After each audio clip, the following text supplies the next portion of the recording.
નમસ્કાર મિત્રો, તો કેમ છો? તો આજે આપણે વાત કરવાની છે અમુક ક્રિએટરોની અને વાયરલ વિડીયોની. તો મિત્રો સૌથી પહેલાં વાત કરીએ તો પડવી મહેશ છે અને એની યુટ્યુબ ચેનલનું નામ છે પડવી મહેશ વ્લોગ્સ. તો અહીં એક વિડીયો મૂક્યો છે. તો પડવી એની વાઈફ હતી પહેલાં, તો હવે એ એક નવી છોકરીને લાવ્યો છે, એટલે એ છોકરી જ ભાગીને આવી છે, કિરણ નામની. તો તમે એનો વિડીયો જોઈ લેજો. હું થોડીક ક્લિપ બતાવું છું તમને, તો તમે જોઈ શકો છો. નથી પણ અત્યારે બીજી તમને બીજા મેડમ જોવા મળશે આ બધા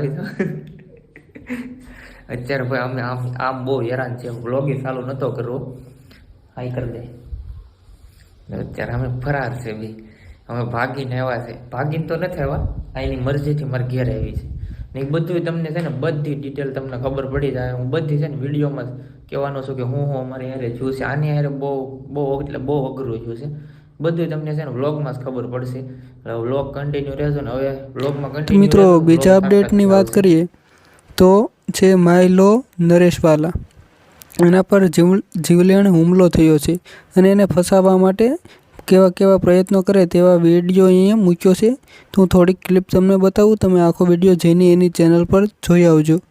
હવે આજે 5 વાગે સવારમાં એક આપણે વિડીયો વાયરલ કર્યો હતો કે મારી ઉપર જે હુમલો થયો છે અને મારી ઉપર જે ખોટી ફરિયાદ, મારી ગાડીની અંદર જે દારૂની બોટલ મૂકી દેવામાં આવેલ અને આટલું ગમતું પાઇપનું બટકું મૂકી દેવામાં આવેલ, મૂળ હેતુ કે આની ઉપર આ પ્રોહિબિશન અને હથિયાર જે આર્મ એક્ટના ગુના તળે જે ગુનો દાખલ કરાવવો છે, ખોટો ગુનો દાખલ, એ ગુનો દાખલ કરવા માટે આ ષડયંત્રો કર્યા. હવે વિગતથી થોડોક વિડીયો કદાચ લાવો બનશે. તો મિત્રો પછીના અપડેટની વાત કરીએ તો NSUI દ્વારા સૌરાષ્ટ્ર યુનિવર્સિટીમાં LLBના પરિણામ તાત્કાલિક જાહેર કરવા અને 2019માં એડમિશન મેળવેલા વિદ્યાર્થીઓ કે જે 1-2 વિષયમાં ફેલ થવાના કારણે પોતાનું ગ્રેજ્યુએશન કે માસ્ટર પૂર્ણ કરી શક્યા નથી તેવા વિદ્યાર્થીઓને વિશેષ તક આપવામાં આવે તેવી માંગ વિરોધ પ્રદર્શન કરવામાં આવ્યું. તો તમે વિડીયો જુઓ.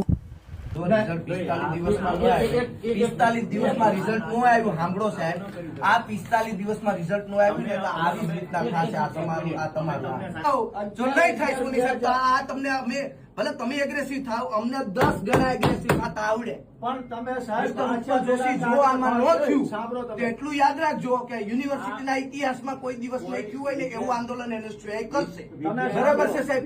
આ મુદ્દો સાહેબ 22 જાન્યુઆરી ડેડલાઇન, અમારે કોઈ ફિલોસોફી સાંભળવી નથી.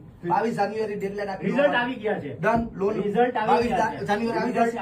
22 જાન્યુઆરી રિઝલ્ટ આવી જશે. પહેલા કહી દીધું તમને. ઓકે 22 ના શાંતિથી સાંભળો. તો હું લેવા સાંભળો તમે શાંતિથી. વાતમાં છો તમે.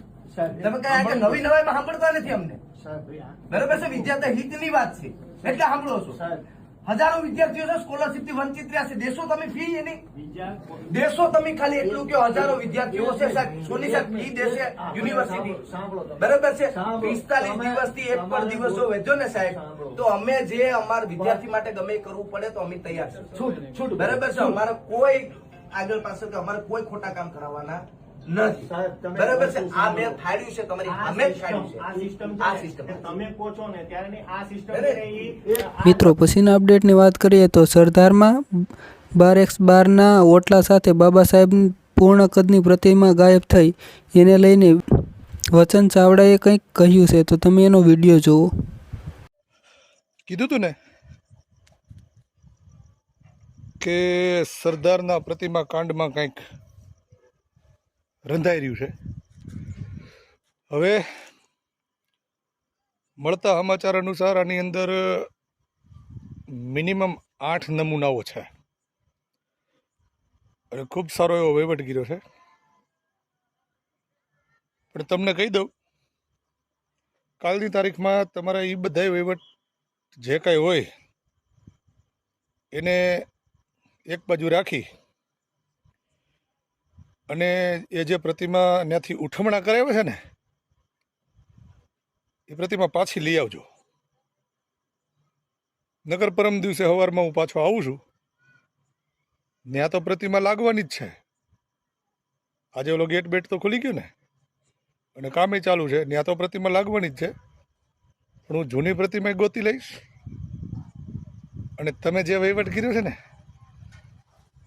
તમને તો સાલા હું નહીં મૂકું કોઈ કાળે. સમજાઈ ગયું? એટલે કાલનો દિવસ છે તમારી પાસે. તમે જ્યાં જ્યાં જે વહીવટો નક્કી કર્યા છે ને એ બધાય પડતા મૂકી અને બાબા સાહેબને ગમે ત્યાંથી પાછા લઈ આવજો દોસ્ત. જિંદગી ગોટાળે ન ચડી જાય એનું ધ્યાન રાખજો. જય ભીમ. મિત્રો પછીનું અપડેટ છે, દલિત આગેવાનોની હાજરીમાં રાજુ સોલંકી અને જયરાજસિંહ જાડેજા વચ્ચે સમાધાન થઈ ગયું છે. તમે મિત્રો જોઈ શકો છો. તો મિત્રો પછીનું અપડેટ છે લાલજી શિયાળ વિશે. તમે આ બધા આને તો ઓળખતા જ હશો. તો લાલજી શિયાળે હમણાં એક કાર લીધી છે નવી, તો એના માટે એને કોંગ્રેચ્યુલેશન. તો કઈ કાર લીધી છે એ તમે કમેન્ટમાં જણાવો. તો મિત્રો જો વિડીયો તમને ગમ્યો હોય તો વિડીયોને લાઇક કરજો અને ચેનલને સબસ્ક્રાઈબ કરવાનું ના ભૂલતા, બરોબર.